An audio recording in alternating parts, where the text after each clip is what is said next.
नमस्कार। चंद्रमा ने कौन सा घोर पाप किया कि आज भी उसका परिणाम भुगत रहा है। दक्ष ने समझाया, सगी बहनों का एक ही पति होने से दाम्पत्य जीवन में बाधा आएगी, लेकिन चंद्रमा के प्रेम में पागल दक्ष पुत्रियां जिद पर अड़ी रहीं। अश्विनी सबसे बड़ी थी। उसने कहा कि पिताजी, हम आपस में मेल जोल से मित्रवत रहेंगे। चंद्रमा की सुंदरता पर राजा दक्ष की 27 पुत्रियां मोहित हो गई।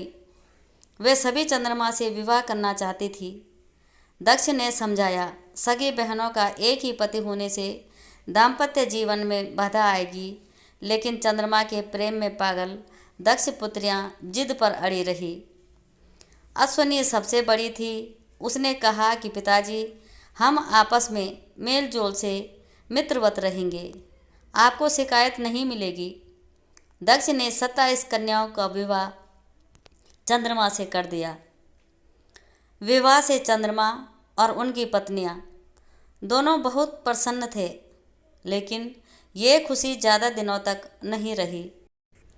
जल्द ही चंद्रमा 27 बहनों में से एक रोहिणी पर ज़्यादा मोहित हो गए और अन्य पत्नियों की उपेक्षा करने लगे। यह बात दक्ष को पता चली और उन्होंने चंद्रमा को समझाया। कुछ दिनों तक तो चंद्रमा ठीक रहे, लेकिन जल्द ही वापस रोहिणी पर उनकी आसक्ति पहले से भी ज़्यादा तेज हो गई।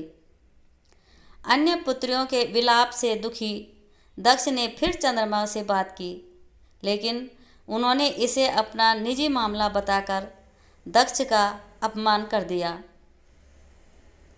दक्ष प्रजापति थे, कोई देवता भी उनका अनादर नहीं करता था। क्रोधित होकर उन्होंने चंद्रमा को शाप दिया कि तुम क्षय रोग के मरीज हो जाओ। दक्ष के शाप से चंद्रमा क्षय रोग से ग्रस्त होकर धूमिल हो गए। उनकी चमक समाप्त हो गई। पृथ्वी की गति बिगड़ने लगी।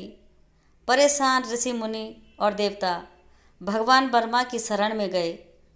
ब्रह्मा दक्ष के पिता थे, लेकिन दक्ष के शाप को समाप्त कर पाना उनके वश में नहीं था। उन्होंने देवताओं को शिवजी की शरण में जाने का सुझाव दिया। ब्रह्मा ने कहा, चंद्रदेव, भगवान शिव को तप से प्रसन्न करें। दक्ष पर उनके अलावा किसी का वश नहीं चल सकता। ब्रह्मा की सलाह पर चंद्रमा ने शिवलिंग बनाकर घोर तप आरंभ किया। महादेव प्रसन्न हुए और चंद्रमा से वरदान मांगने को कहा। चंद्रमा ने शिवजी से अपने सभी पापों के लिए क्षमा मांगते हुए क्षय रोग से मुक्ति का वरदान मांगा। भगवान शिव ने कहा कि तुम्हें जिसने शाप दिया है वह कोई साधारण व्यक्ति नहीं है। उसके शाप को समाप्त करना संभव नहीं, फिर भी मैं तुम्हारे लिए कुछ न कुछ जरूर करूँगा। शिवजी बोले, एक माह में जो 2 पक्ष होते हैं, उसमें से एक पक्ष में तुम मेरे वरदान से निखरते जाओगे, लेकिन दक्ष के शाप के प्रभाव से दूसरे पक्ष में क्षीण होते जाओगे। शिव के वरदान से चंद्रमा शुक्ल पक्ष में तेजस्वी रहते हैं और कृष्ण पक्ष में धूमिल हो जाते हैं।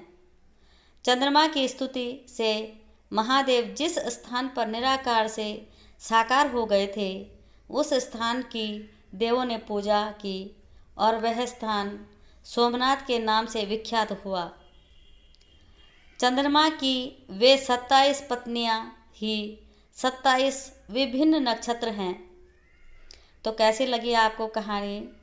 कमेंट बॉक्स में ज़रूर कमेंट करें, और अगर कहानी अच्छी लगे तो कहानी को शेयर करें, चैनल को सब्सक्राइब करें और कहानी को लाइक करें। जय श्री कृष्णा। हर हर महादेव।